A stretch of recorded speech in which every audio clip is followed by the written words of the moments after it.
Three, two, one.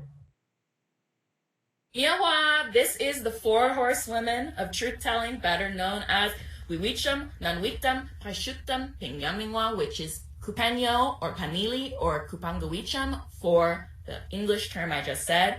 Miu, Hauka, Milhwa, Kwikwi. I'm Catherine. I'm an American Indian Studies major and a major in literature and writing. And I'm going to move next to one of our other lovely peoples. All right, Alicia, your turn. Haka, I'm Alicia Martinez. Background Mexican American, varied from Baja California to Guadalajara. Major computer engineering. I just want to learn more about the indigenous people of the North American continent, and you could just see my art right there, and you can see it's part of my interest. Amateur yapper, so keep my rambling to the minimum. To the next person. Ni hao, shalom. I'm Jewish, Ukrainian, Chinese, white mix. I'm studying evolutionary ecological biology. And what I love about native philosophy is just the idea of being connected to the land and connected to your community and wanting to protect that. And, fuck Euro-Western mentality. Woo! Last but not least. Bodiv, I'm Shelia. I'm ethnically Armenian. My major is psychology. The reason why I started taking an interest in native philosophy as well and took this class was to learn as much as I could about indigenous peoples and what they have gone through. So if I am ever in a situation where any of my patients are indigenous and native, I'm able to go ahead and understand where they're coming from and better be an ally. Some of my interests include reading, painting animals, specifically dogs, even more specifically my dog, trying foods from different countries, and trivia. And photos are of my dog Hercules, who is no longer with us, but he is always here with Spirit. And other info, knowledge is power. Hell yeah. All right, and on to our first question. Y'all, I can go ahead and read this if we would like. Yes, please. Euro-Western theology believes in continuous linear progress for society. How does Vine Deloria Jr. describe the flaws in this way of thinking? What can we say about Western progress versus indigenous precarity? Do you think that technological advancements have always been a part of the colonialist agenda and a way to destroy space? Beautiful reading, beautiful reading. And that's our compound question. About 3 of our group members, myself, I think all of us actually involved that question. We took our questions and morphed them into each other to make 3 questions. So this is a collaborative question. Who would like to start first? If you guys don't mind. Please do. I'll cut you off if you start rambling too much, not because I don't think you're genius, but because we are on a time crunch until we get to the gab session.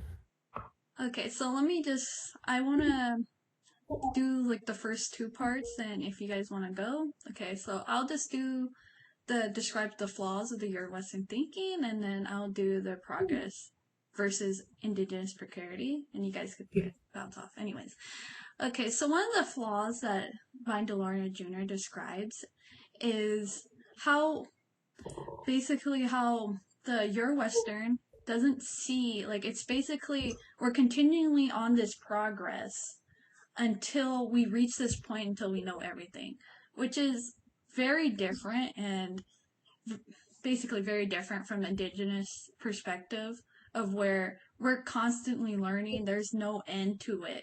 There's basically, we learn off the land, not just based off, oh, we discovered this, we know how to use, we got like an airplane now, we could go to space. It's more, what can we learn off the land? And basically, it's continuous. There's no end to learning. If you guys want to jump in on that. Beautiful. I want to build on the second question, because that was one of my questions. The beautiful concept of the difference between indigenous space and time is that indigenous people actually consider space. Obviously, if you're dealing with Western progress time, it's always forward. There's no looking back. You can't go backwards. Indigenous people have a loop of reciprocity.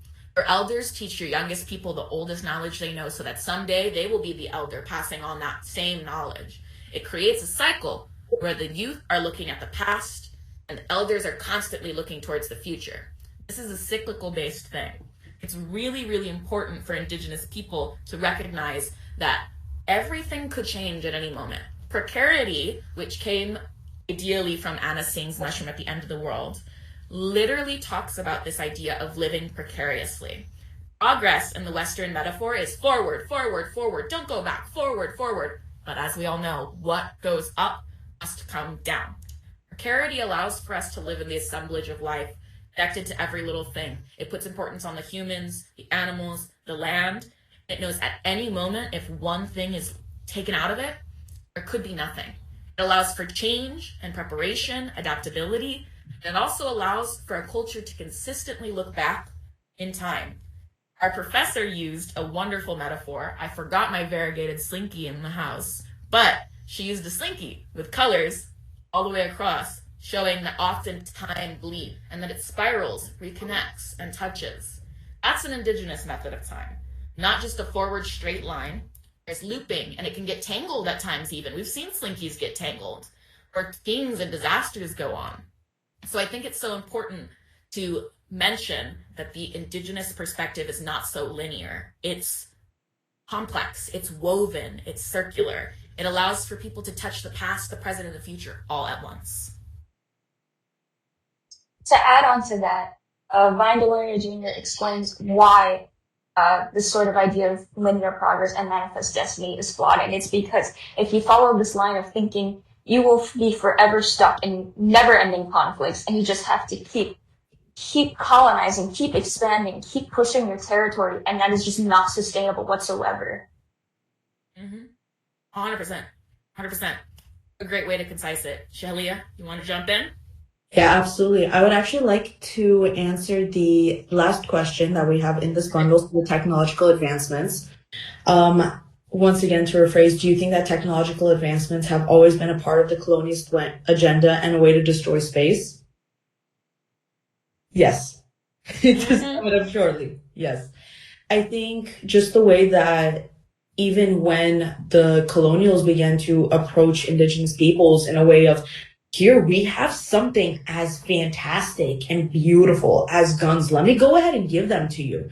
This is going to help in the way that you are able to hunt and defend, and showcasing all of the beautiful things about the guns and not really taking into account what the Indigenous peoples were showing.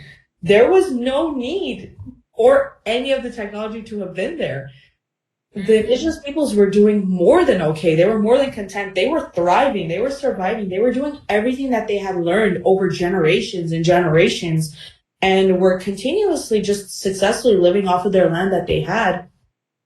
And then once the trade was initiated with guns, it was kind of seen as okay, they took the bait. Let's go ahead and start giving more. Let's do more. Let's do more. In which case, that's when the expansion and manifest destiny started taking place. And once again, led to the downfall and the chaos that continued to ensure. Technology was always seen as a way of, let's go ahead and start this initiation so then we can proceed with our second phase. I need to build on that to talk about guns, because I want to give you guys something that'll absolutely blow your mind, but you also may know.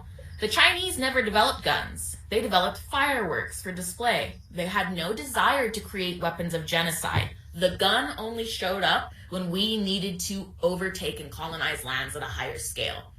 That is something that I learned it in one of my documentaries where we were actually looking at the scale. If the ancient Chinese developed gunpowder so much before, and they decided, I don't really want to create massive war weapons. Let's create beautiful fireworks. Let's create complex machines and cannons for sound, not for war. It is such a different method of existence. And you bringing up guns in the way that they were introduced is a perfect segue to our next question about manifest destiny. And the evil, unseemly, Mr. Ghastly, the gas man himself, someone who we shall not say the proper name of. Because absolutely not. All right, Shelia, I know you. I'll take it away. Oh, I would love nothing more. So the question is as follows: what are the implications of I cannot pronounce that word. Epistemological genocide. Epistemological genocide within John Gast's American Progress. How are we able to relate it to the Manifest Destiny? How does it relate to Chapter 4? What are the similarities and differences between the text American Progress and Reversing Manifest Destiny by Charles Hilliard? So we will go ahead and showcase both photos, so American Progress as well as Manifest Destiny, in the slides continuing, but I would love to go ahead and have somebody start us off while I go ahead and find the photos. If you guys want, since I know I can ramble a lot, I will give a quick beginning of my thoughts, because I did bring that big giant word, epistemological genocide, in. So I've got to bring that in because it's something that I'm extremely passionate about. An epistemological genocide is the destruction of a way of knowing. Knowledge systems such as ethnomathematics, ethnosciences, literally traditional languages and teachings. My own language has been a part of the epistemological genocide. There's no native speakers of my language. There are only people who have learned through linguistics. And so the big thing about this painting that I want to bring up that ties to epistemological genocide, do you have the picture up, Shelia? Yes, I do. Perfect. So for Mr. Ghastly, the gas man, the gassiest person on the planet, he absolutely was commissioned to make this for pamphlets to encourage people to go westward. Now, obviously, it's a propaganda piece. Most important thing to talk about epistemological genocide is the book she's carrying. A woman known as Columbia, named after Christopher Columbus, she's carrying an education textbook. It's not a Bible. It's not a religious tome. It is an academic book for school, talking about bringing education into the dark wilderness of the West. When they brought education, they brought boarding schools. When they brought education, they brought death. When they brought education, they brought fear. We were pagans, we were evil, we were devils. Any place that's called Devil's Peak was just a place. Devil's this, devil's that was just a place indigenous people gathered to celebrate or do ritual. This educational thing of our knowledge is best, we're bringing knowledge to the savages, is literally the core of the Western expanse and the epistemological genocide put upon us. And I'm going to move and go down to Shelia, who has a brilliant, brilliant rant for us. So I would love to do this once again. I would love to go back to the question so we could go and see it, and I will go ahead and reference the photos as needed. But the question is, how are we able to relate it to Manifest Destiny and in relation to Chapter 4 specifically? So the entire concept of Manifest Destiny, as Catherine so beautifully pointed out, was to be able to bring forth knowledge and Euro-Western thinking and life, essentially, to this terrible, untouched West that was inhabited by the indigenous peoples. And one huge part of it was particularly in regards to not just the buildings that were set up, but once again, as it was pointed out, the education that was brought forth. The indigenous peoples were incredibly educated. They were educated. They knew the land. They knew their people. They knew the nature. They knew the animals. They knew everything about the place that they inhabited.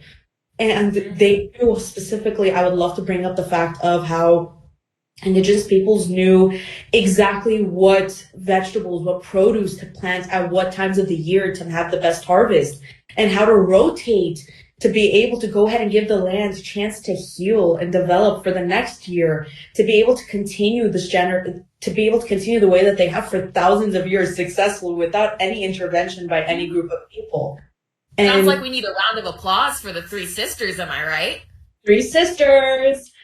But even more so, they didn't have anything to be able to say, oh, this is something that we were directly taken from an influence from somebody else. This is something that they were taught from generations and generations.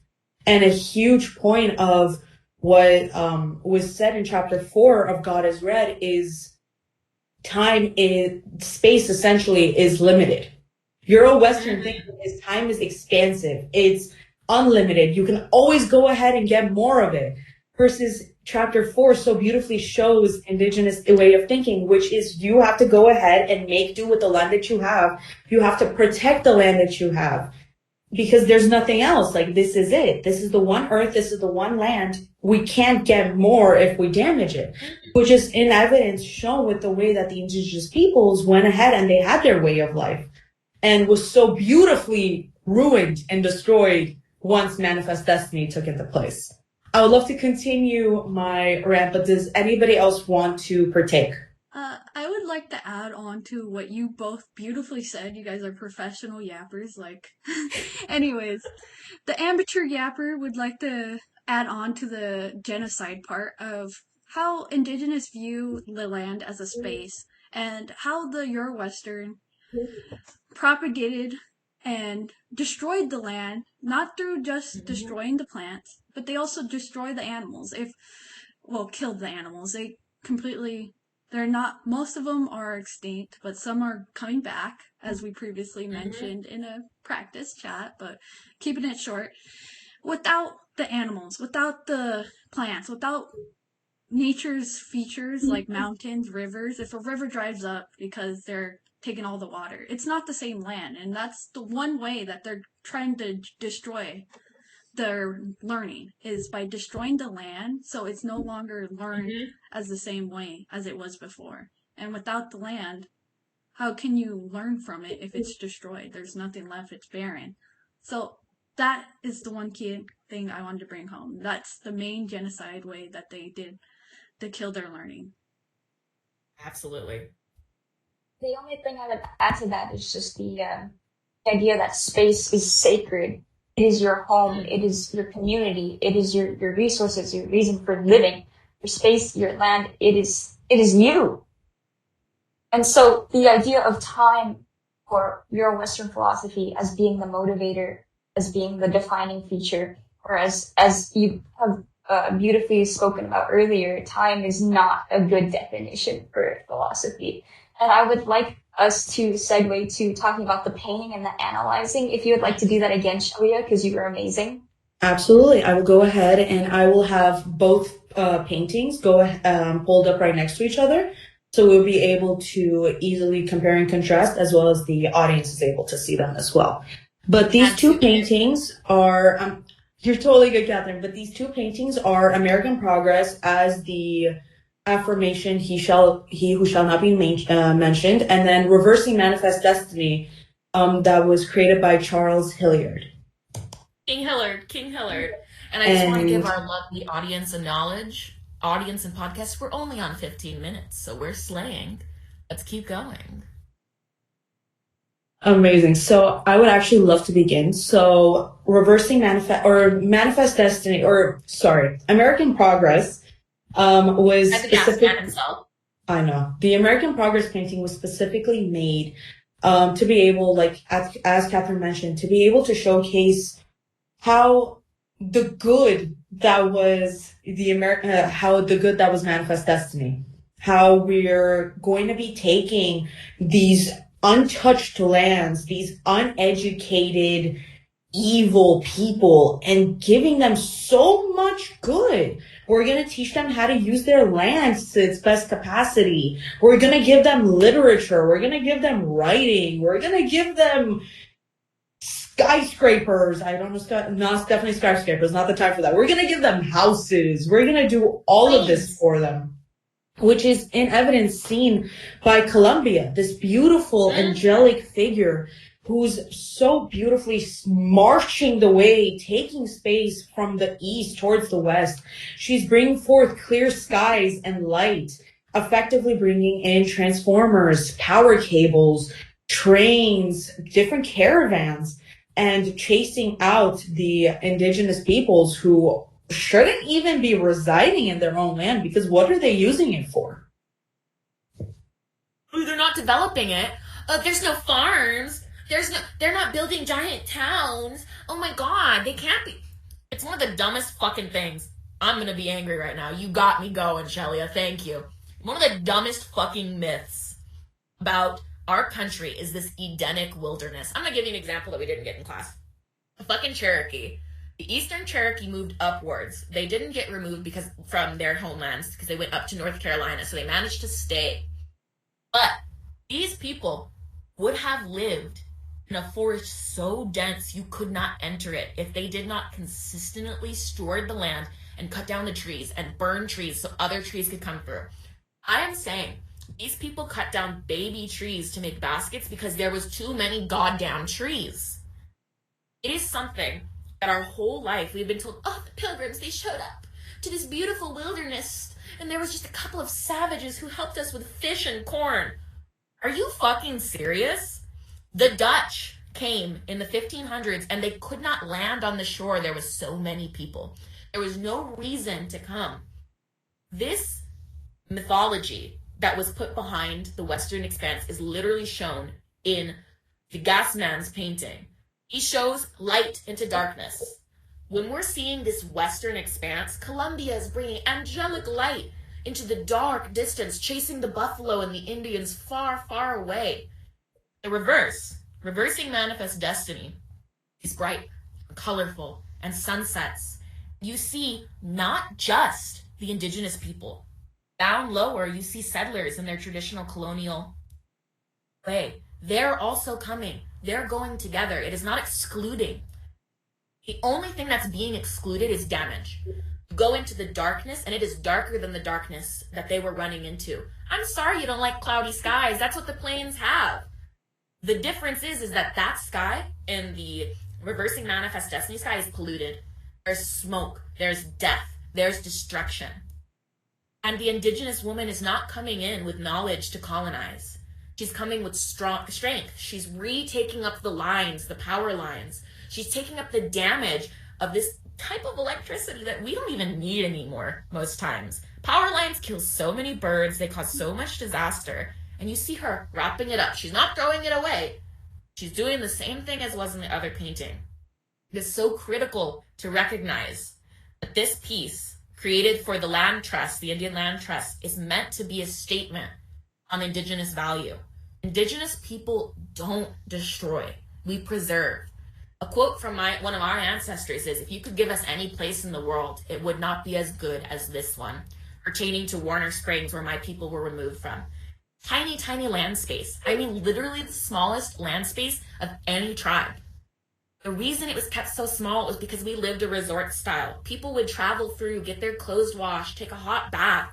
Our cultural exchange was massive because of how many people came through. And we kept that small space. We kept it sacred. We kept it clean. We had everything we needed, from manzanita to yucca to elderflower to acorn. It was easy. It was healthy. And when they removed us, we lost everything culturally in a lot of ways. Our bathing rituals, our women's rituals, it's so tragic. It is exactly depicted, moving the people out of the nice places. Of course white people want hot springs. They're beautiful hot springs. They have to remove the Indians at what point? Of course we gotta take all of the land past the Mississippi. We can't have savages who are literally part of the 5 civilized tribes who owned slaves, who did everything the way you wanted them to, who bent to your tradition. And yet Andrew Jackson, oh, am I glitching? Andrew Jackson had to destroy everything. I'm going to stop ranting because I would go on forever and pass it on to one of our other lovely speakers. Can I just go with the American progress? I'll put this in quotation. And talking about how European technological superiority, when it's not. There is also downsides of technology that I would like to discuss. Technology has consequences. It destroys. It makes sure that some stuff cannot exist within it. For houses to be built, especially suburban houses, single-family homes, you have to take down. You have to destroy. Like where I live, Joshua trees are being destroyed just for stores, just for houses, for more people to come in. Then there was also the buffalo that were destroyed because of this American progress. We gotta get rid of these savages. We gotta make sure that they can't eat. If they can't eat, they can't fight us back. And just a quick quote or paraphrase from Vine Delora Jr. The way that Eurowestern uses linear time is to control the narrative. to control their victories and make it look like they were the better person, that they were taking this land just for they can make it better. Why would we need it? As Catherine said, why would these savages need it? We're gonna bring development. We're gonna bring all these nice things. And before I get more heated, I would like to make sure that everybody Yes, perfect. Because I wanted to talk about the idea of savagery and bring it back to this Gass's painting in particular. So we can see like, oh, this white purity, the cleansing that is happening, bringing light to the land. And we see this glowing white woman, and she is like somewhat scantily clad, but she's still modest. She is still covered. And you compare that to the people who are fleeing, where they don't have clothes on. And Gass is using that to be like, hey, these people are so savage that they don't even have clothing, which is like a given, I guess, for white people. And then you compare that to Hilliard's, in which you have people racing to try to actually do the proper cleansing that is needed. This disgusting pollution, the ground is on fire. It is an absolute disaster. That is the true savagery that Euro-Western ideology brings and was bringing during colonial pioneer times. Yes, beautiful. Everybody's so beautiful. Hi. That is 23 minutes. Okay. I think we've got 6 questions in there. I think we should do a little outro before we get to the real good stuff. Part 2, extended cut, where we have some extra questions and rants to go on. And to close it off, the reason I had to turn my mic off is because the military loves to fly low-flying planes over the reservation, and it's loud as fuck. So I did have to silence for that good old reservation military involvement. So Oh, that was a good not little fun. show of colonizing the land and the airspace. Yeah. Literally For sure. intentionally flying low over reservation territory because they couldn't do it in suburbia. hmm I hate it here. We live in an actual nightmare, guys. All right. All right. We're going to close up this segment, and then we're going to continue on to the Hot Girl podcast part of this. And if you listen to the next part, you're also a hot girl. If you're a guy, you're a hot girl. Hot girl's better than All being right. a hot guy. Like, Absolutely. The pretty privilege is real. I agree. All I right. agree. All right. Thank you, everyone, Let me for give listening. y'all Huna. That's goodbye in my language. Huna, Huna. Oh my gosh, what did I do? In my language, it's pretty complicated, but we have Stesuchun, which means goodbye, very formally, or the more universally used, bye-bye. Bye-bye. All right. All right, we love it. All right, y'all. I'm going to go ahead and stop the screen recording. Is there anybody else who has anything else to say about the paintings or any of the questions that we discussed before I end up the screen recording? I think we're Silence is good. violence. Fuck this government. All right, we're good.